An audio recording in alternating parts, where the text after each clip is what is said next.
Próximo, mistério. Bora. Hoje a série vai começar cedão, graças a Deus. Recentemente no Brasil foi aprovada uma certa medida bem polêmica envolvendo, entre aspas, segurança digital. Eu não estou aqui para comentar o que eu acho sobre essa lei, mas vou deixar uma frase de Benjamin Franklin, abre aspas. Ô, piranhas, eu preciso de uma conta da Netflix. Alguém me empresta uma? Alguém me empresta uma aí? Me chama no Telegram. Eu preciso de uma para começar a série.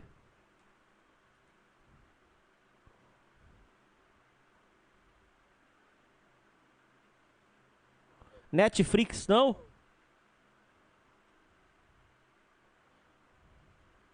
Trabalhe e pague, vagabundo. Fica só jogando dominó. Ninguém aí tem Netflix? Não, rede de canais não dá. Ó, vamos ver. Vou tentar. Aqui não entra rede de canais. E aí se eu ligar o VPN, a live cai.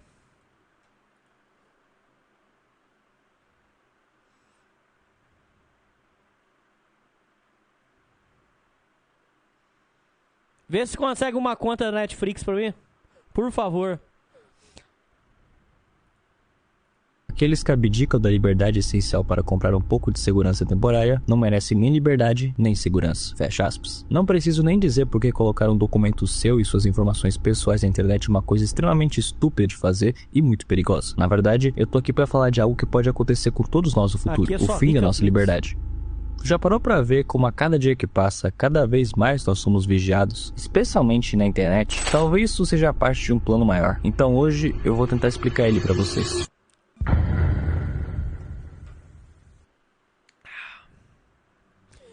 Embora a internet tenha sido projetada para ser descentralizada e, portanto, não trivial para censurar ou monitorar os usuários, as elites têm tentado consistentemente sufocar nossa privacidade por décadas. Na América, por exemplo, várias pessoas já caguetaram que a Agência de Segurança Nacional dos Estados Unidos tem divisores de fibra ótica que permitem o monitoramento de enormes quantidades de dados. Basicamente, todos os dados possíveis que vêm dos servidores que gerem o tráfego mundial. Quando os dados de todos são monitorados desse jeito, o conteúdo desejado por essas pessoas é facilmente removido.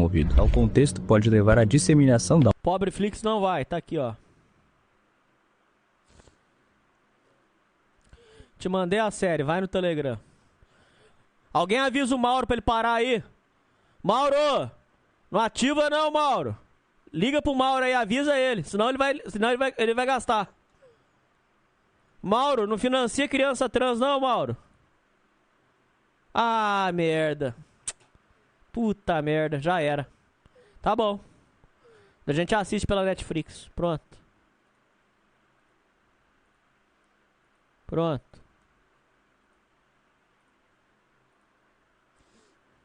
Autocensura, motivada pelo receio de retaliações. Isso para as empresas e também para o próprio povo. Essa visão pode nos ajudar a entender a perspectiva de Edward Snowden. O caso do Snowden é uma ótima maneira de começar a entender o quão bizarra é a nossa situação. Edward Snowden era um analista de inteligência que trabalhava como contratado terceirizado da NSA, a Agência de Segurança Nacional dos Estados Unidos. Em 2013, aos 29 anos, ele copiou milhares de documentos altamente classificados e os revelou para jornalistas do The Guardian e do Washington Post. Snowden basicamente revelou que os governos dos Estados Unidos e do Reino Unido operam programas massivos de vigilância em massa, monitorando ligações, mensagens, e-mails e quase todas as atividades online de pessoas comuns ao redor do mundo. Alô, putas! Greenwald encontra Edward Snowden e compartilha foto no X. De maneira completamente legal. Em 2014, agentes da inteligência britânica foram até a redação do The Guardian e destruíram fisicamente os computadores que armazenavam parte do arquivo de Snowden. Ok, mas controlar a internet não seria bom? Se todos nós precisamos de regras para viver uma sociedade, por que seria errado ter regras para a internet?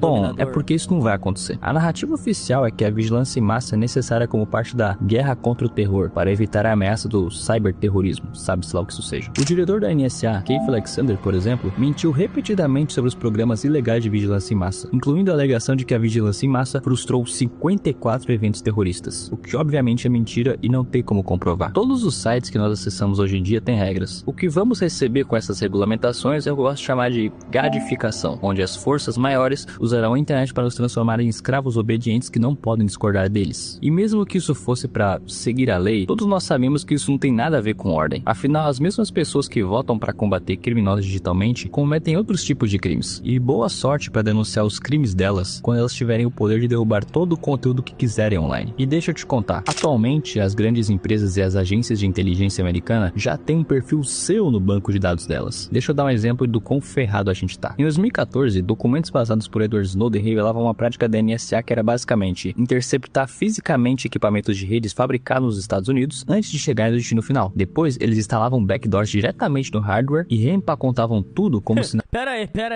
aí, parou. Esses dias aula de faculdade que deveria ser sobre cibersegurança acabou com a turma discutindo que todo mundo tinha que colocar RG pra criar conta, para barrar incels e Red Pill. Faculdade é uma merda.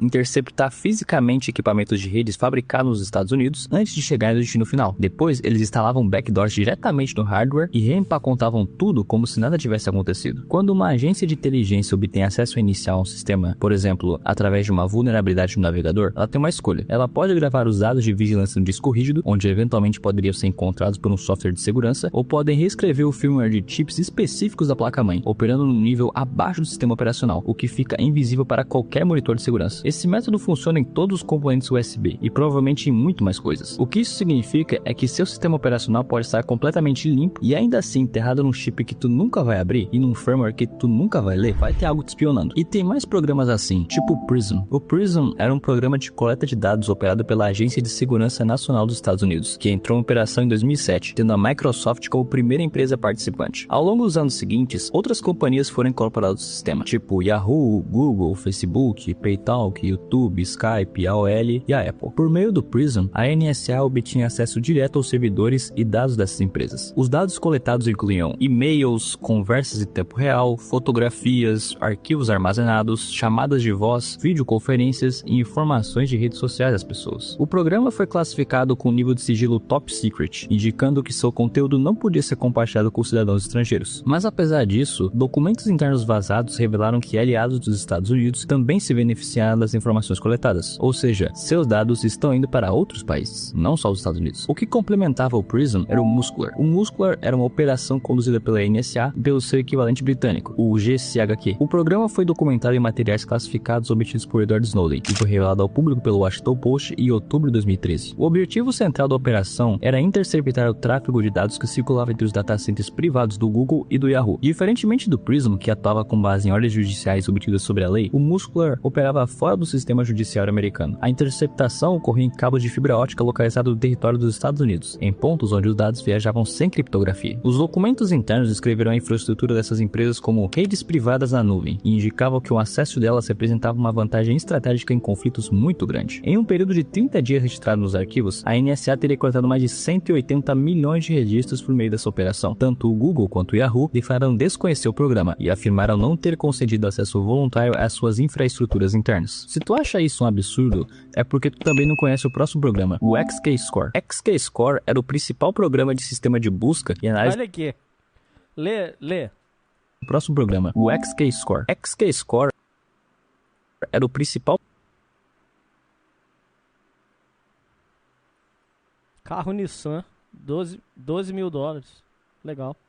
Programa de sistema de busca e análise de inteligência digital da NSA. Nos documentos vazados por Snowden, ele era descrito como o programa de maior alcance da agência, capaz de cobrir quase tudo que o usuário típico faz na internet. Isso em 2012. O XKeyscore coletava e indexava e-mails, históricos de navegação, buscas, atividade de redes sociais, chats, documentos, cookies, listas de contatos e metadados de basicamente todo mundo ativo na internet. E com base na estrutura do programa, um analista podia buscar um endereço de e-mail, número de telefone, endereço IP, palavra-chave, idioma de navegação ou tipo de navegador e ter acesso aos dados de basicamente qualquer pessoa no mundo. E esse processo não exigia mandado judicial e nem aprovação. O analista preenchia um formulário com uma justificativa, selecionava o período e executava a busca. O sistema processava automaticamente sem revisão nenhuma. Snowden descreveu o sistema desse jeito. Era possível, a partir de sua mesa de trabalho, monitorar qualquer pessoa, incluindo juízes e o próprio presidente, com apenas um endereço de e-mail. O sistema também permitia configurar alertas em tempo real para IPs e e-mails específicos e realizar o que os documentos chamavam de análise de padrão de de vida, reconstruir hábitos, rotinas, relacionamentos e interesses de uma pessoa ao longo do tempo. Você sabe o quão distópico isso é? Sua vida inteira está sendo documentada por agências de inteligência e até mesmo a sua rotina eles sabem. Mas aí tu pode dizer, mas eu me preocupo com a minha privacidade. Calma que eu tenho uma coisa pra te falar. Uma das funcionalidades documentadas era identificar usuários do Tor, o software de navegação anônima, aquele que as pessoas usam para entrar na Deep Web, etc. Qualquer pessoa que buscasse informações sobre o Tor ou se conectasse à rede era automaticamente sinalizada no programa. Então tu que tá vendo o vídeo e se preocupa com privacidade online, nem tu tá seguro dos feds. Em 2008, o sistema operava em mais de 700 servidores em cerca de 150 localidades. Em alguns desses pontos, o volume de dados era tão alto que os registros eram sobrescritos em 24 horas. Quando eu falo alto, é mais de 20 terabytes por dia. O conteúdo que era considerado relevante, então, era transferido para um banco de dados secundário, o Pinwheel, onde ficava armazenado por até 5 anos. O Pinwheel funcionava como um repositório centralizado de mensagens de e-mail interceptadas, tanto de comunicações estrangeiras quanto domésticas. O banco de dados permitia que agentes acessassem grandes volumes de correspondência eletrônica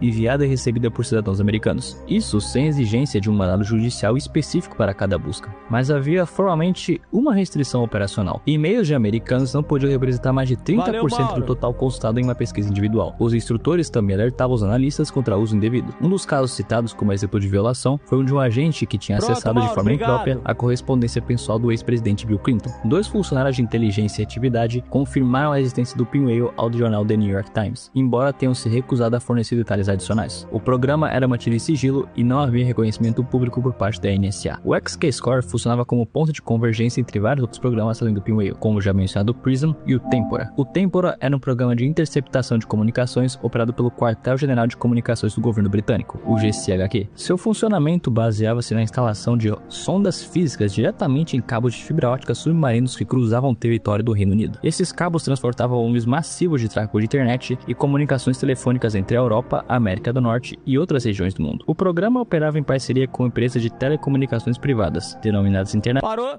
Tem um sueco, doutor em engenharia de computação e cibersegurança, que eu sigo no YouTube e já mostrou 2 desses backdoors da NSA nos chips Intel, que ele achou enquanto criava o material para o curso dele de criptografia. O nome é Jonas Birch. Então o próprio chip da Intel já é feito vazado. Como parceiros de interceptação. Entre elas estavam companhias como BT, Vodafone e Level 3 Communications. Em troca de cooperação, essas empresas recebiam compensação financeira e proteção legal. O Tempora possuía 2 componentes principais. O primeiro, denominado como Mastering the Internet, focava na coleta de tráfego em larga escala. O segundo, Global Telecom Exploitation, concentrava-se nas comunicações telefônicas. Juntos, os 2 sistemas permitiam ao GCHQ interceptar até 600 milhões de eventos telefônicos por dia. Para processar o volume de dados coletados, a agência contava com 300 analistas próprios e mais de 250 analistas cedidos pela NSA americana. Os dados obtidos eram compartilhados diretamente com a agência norte-americana no âmbito do acordo de inteligência conhecido como Five Eyes. E se tu tá vendo esse vídeo por um computador com Windows, tu também tá sendo vítima. A Microsoft figurava entre as primeiras empresas a integrar o programa Prism, isso lá em 2007. Documentos internos da NSA revelaram que a companhia colaborou ativamente com o FBI para garantir que seus produtos permanecessem acessíveis a agentes de inteligência. Isso mesmo. Aí vai vir o Luvão e falar assim: você quer privacidade pra quê? Você quer ver criança pelada, Jack? Não, cara, eu quero privacidade porque eu não quero um governo cuidando da minha vida, dos meus interesses. Mas se você não acessa coisa criminosa, você quer privacidade pra quê, irmão?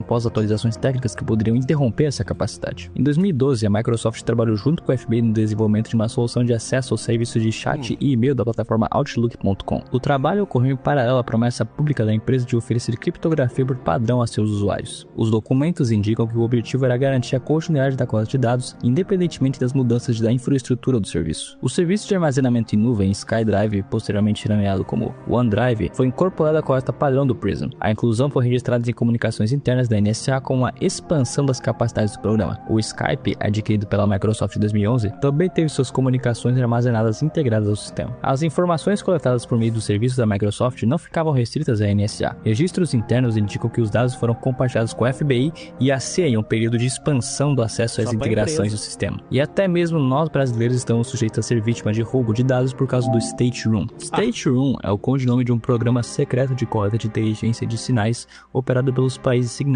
do acordo. Gente, isso que ele tá falando é pra primeiro mundo, gente. Ele tá falando de primeiro mundo. No Brasil, a LGPD é uma piada de mau gosto. Na internet tem vazado simplesmente o meu endereço, aonde eu trabalho, e o de vocês também. Vocês, se alguém quiser procurar vocês pra matar, pra roubar vocês, tem aí vazado. Você vai num puxador, ou no Tudo Sobre Todos, que é um site que tá aí. Não é Deep Web, não. Tudo Sobre Todos. Vai lá e puxa aí. Acha tudo. Tudo. Já abriram conta no meu nome aí, ó. Só fala que não é mentira. Tudo. E tinha tudo de graça no Telegram, com um grupo de puxadas. E aí, sabe o que fica de notícia pra vocês? Que são... tipo assim, não é que o Funça vende os dados do Gabs Romanov. Não. Os Funça devem vender... Deve ser bloco de 100 mil usuários. Aí vende. Depois vende mais 100 mil. Deve ser assim.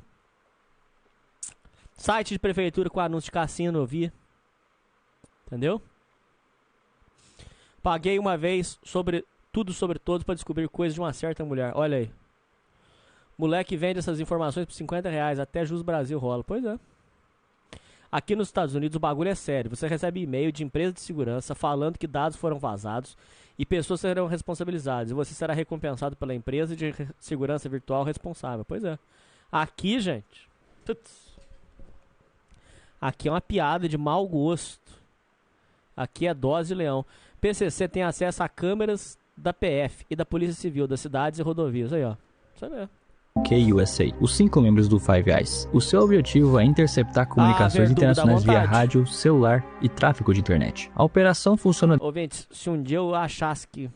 Putz, deu tudo errado. Deu merda na minha vida. Tô devendo pra agiota, tô devendo pra banco. Vão tomar tudo. Queima documento, ouvintes. Paga 100 mil reais aí, 50... vai, 80 mil reais. Queima documento. Ih, Hernani foi encontrado morto, mas vai nascer um José Hernández lá no Paraguai. E ele vai nascer com 30 anos. LGPD é uma piada. Lá na empresa ficam colocando papel de parede sobre isso. Enquanto eu tenho acesso a intermináveis listas de clientes com CPF, telefone, nome, salário, através de sistemas que a empresa vende. Pois é. Dentro das missões diplomáticas desses países, em quase 100 embaixadas e consulados americanos ao redor do mundo. As atividades do State Room são conduzidas pelo SCS, unidade operada conjuntamente pela CIA e o NSA. Segundo os documentos passados por Snowden, a verdadeira missão dos agentes do State Room não é revelada à maioria do pessoal diplomático presente nessas instalações. A existência do programa foi tornada pública em outubro de 2013. Em novembro daquele mesmo ano, o jornal holandês NRC Handelsblad divulgou uma apresentação ultra secreta da NSA listando dezenas de cidades onde o SCS mantinha operações ativas. Entre elas, Brasília. As revelações também indicaram que por mais de 10 anos, o SCS monitorou sistematicamente o telefone pessoal da chanceler alemã Angela Merkel, além de registrar comunicações de outros líderes europeus e sul-americanos. Os dados coletados pelo convoante britânico do programa eram enviados a uma estação de retransmissão da base aérea de Croton, na Inglaterra, antes de serem transferidos a um centro de dados operado conjuntamente pela CIA e pela NSA. A parte mais perturbadora é que tudo isso vem de algo que nem existiu de verdade. Isso começou em 2001, mais especificamente no dia 11 de setembro daquele ano. Nas semanas seguintes aos atentados de 11 de setembro, o ex-almirante da Marinha John Poindexter foi designado para a DARPA, o braço de pesquisa do Pentágono. Lá ele recebeu financiamento para desenvolver um programa que já havia concebendo desde que trabalhou na Casa Branca, 20 anos atrás. O programa se chamava Total Information Harness. Seu logotipo mostrava uma pirâmide com um olho que tudo vê, vigiando a Terra. O objetivo do programa era utilizar computadores de alto desempenho para rastrear todos os dados eletrônicos disponíveis sobre qualquer pessoa. Quando eu digo qualquer pessoa, é qualquer pessoa em qualquer lugar do mundo. O objetivo disso era encontrar padrões ocultos que pudessem indicar atividade terrorista. O TIA foi exposto publicamente no final de 2002 e passou a enfrentar forte oposição. A pressão popular levou o Congresso a suspender o financiamento ao programa da DARPA. Em resposta, o governo destinou recursos para transferir secretamente as pesquisas do TIA para a NSA. E aí tu pode pensar, bom, então o governo parou com essas coisas? Não. Na verdade, outra pessoa tomou conta disso. O nome dessa pessoa é Peter Thiel. Peter Thiel é um homem alemão que tem muitos feitos bem suspeitos na carreira, tipo ser o primeiro investidor externo do Facebook Uma coisa que só vou poder falar nesse vídeo aqui. Em 2003, a DARPA anunciou um projeto chamado LifeLog. O objetivo declarado era construir o que os documentos internos descreviam como a autobiografia multimídia longitudinal, um registro digital permanente e pesquisável de tudo que o indivíduo fizesse, visse, lesse, comunicasse ou experimentasse. O sistema capturaria cada e-mail enviado e recebido, cada site visitado, cada local frequentado, cada pessoa com quem o usuário interagisse e cada compra realizada. Os dados seriam então integrados em um banco de dados continuamente atualizado da DARPA. Em 4 de janeiro de 2004, a DARPA encerrou o projeto sem explicações públicas detalhadas, citando pressão popular como fator determinante para sua exclusão. No mesmo dia, Mark Zuckerberg lançou o Facebook a partir de seu dormitório na Universidade de Harvard. Ainda naquele ano, Peter Thiel investiu $500 mil na empresa em troca de aproximadamente 10% do capital e uma cadeira no conselho. Ao longo da década seguinte, o Facebook construiu o que analistas descreveram como o mais abrangente banco de dados e comportamentais da história. A plataforma registrava comunicações, histórico de localização, mapeamento de relações sociais, consumo de mídia e décadas de atividade diária de mais de 3 bilhões de pessoas. Em 2011, o recurso linha do tempo foi introduzido, armazenando retroativamente cada publicação, fotografia e mudança de status de forma cronológica e indefinida das pessoas. Documentos relatos posteriormente confirmaram que o Facebook também construía perfis de não usuários por meio de rastreamento externo, utilizando uma ferramenta conhecida como Facebook Pixel. O próprio Zuckerberg reconheceu em depoimento ao Parlamento Europeu em 2018 que a empresa coletava dados de pessoas que nunca haviam criado uma conta na plataforma. Agora tu sabe disso. Ter criado o PayPal junto com Elon Musk e ter pago pela faculdade de direito do J.D. Vance, o vice-presidente americano. Então, se não fosse pelo Peter Thiel, nós teríamos outra pessoa nesse cargo atualmente. Thiel é também o fundador do Palantir, empresa de análise de dados criados com capital. O rapaz falou aí, o Léo falou aí, ó, o Palantir. Vamos ver o que é.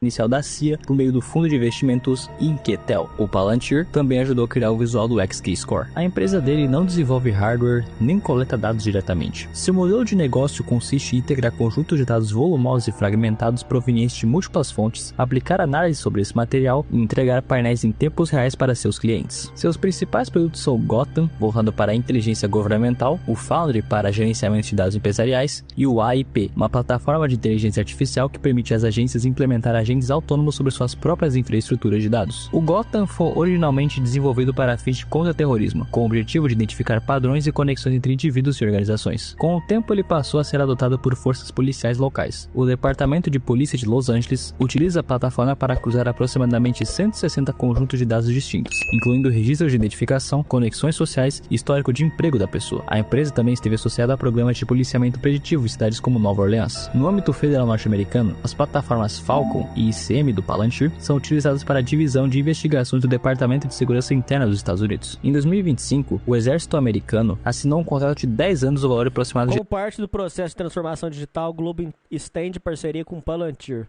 O acordo baseia-se na utilização do Foundry, plataforma de integração, gestão e segurança de dados da Palantir que transforma a maneira como organizações gerenciam suas informações. A Globo e a Palantir anunciaram hoje a extensão da parceria entre as duas empresas, iniciada em 2019. Na Globo, que possui mais de 2 petabytes de dados em todas as suas plataformas, a Palantir é utilizada tanto para aumentar a oferta de oportunidades de publicidade para parceiros comerciais, como para fortalecer o vínculo com mais de 100 milhões de brasileiros com quem a empresa se relaciona todos os dias. Aí, ó, Palantir e Globo. 10 bilhões de dólares com a companhia. O acordo consolida mais de 75 contratos anteriores e posiciona o Palantir como fornecedor principal de operações de dados e inteligência artificial do Exército. Fora dos Estados Unidos, o Palantir firmou um contrato com o Serviço Nacional de Saúde do Reino Unido. Esse contrato, avaliado em centenas de milhões de libras, firma uma gestão de uma plataforma federada de dados médicos. Em janeiro de 2023, durante o Fórum Econômico Mundial em Davos, o CEO do Palantir, Alex Karp, declarou o seguinte: há uma revolução, algumas pessoas vão perder a cabeça. No início de 2025, o governo dos Estados Unidos emitiu uma ordem executiva determinando o compartilhamento de dados entre agências federais por meio da plataforma Foundry, do Palantir. A medida posicionou a empresa como a infraestrutura central do aparato de vigilância estatal norte-americano. Funcionários da companhia, em declarações anônimas, manifestaram preocupação com a consideração de dados sensíveis em um único sistema, citando, por exemplo, o histórico de vazamentos, ataques cibernéticos e abusos documentados no sistema governamental. Com uma notícia dessas, quer dizer que o futuro nos reserva uma coisa: vigilância em massa. Durante a pandemia, medidas inicialmente temporárias de rastreamento foram posteriormente reutilizadas para fins não relacionados à saúde pública. Na China, aplicativos de rastreamento de contato foram redirecionados para monitorar dissidentes políticos. Israel adaptou tecnologia de monitoramento pandêmico para rastrear participantes de protestos civis. Supermercados no Reino Unido implementaram sistemas biométricos para identificar potenciais compradores criminosos, criando listas compartilhadas entre estabelecimentos. Nos Estados Unidos, locais de entretenimento escaneiam o público para identificar indivíduos indesejados, e muito mais coisas assim pelo mundo. Esses foram só alguns exemplos. A transição para uma economia sem dinheiro físico eliminou uma das últimas barreiras de anonimato individual. Governos e instituições agora podem mapear os padrões de consumo e deslocamento da população através do rastreamento de transações digitais, o que é assustador. As alianças internacionais de vigilância amplificaram o alcance desses sistemas. Os acordos Five Eyes, Nine Eyes e 14 Eyes permitem que países espionem os cidadãos uns dos outros sem restrição nenhuma. Sem falar nas várias propostas legislativas em vários países apresentadas sob justificativas de proteção infantil. Essas propostas que são cavalos de Troia, que dão acesso governamental irrestrito às comunicações privadas dos cidadãos. Esse é o futuro que nos aguarda se não fizermos nada. Tu será vigiado dia e noite, dentro e fora de casa. Será obrigado a ter um celular para acessar seus documentos e pagar as suas compras. Eles sabem de tudo da sua vida. O que tu fez, o que vai fazer, o que pode fazer e o que não pode fazer. Esse é o futuro. Agora, tu é menos valioso que os dados que produz. Muito bem.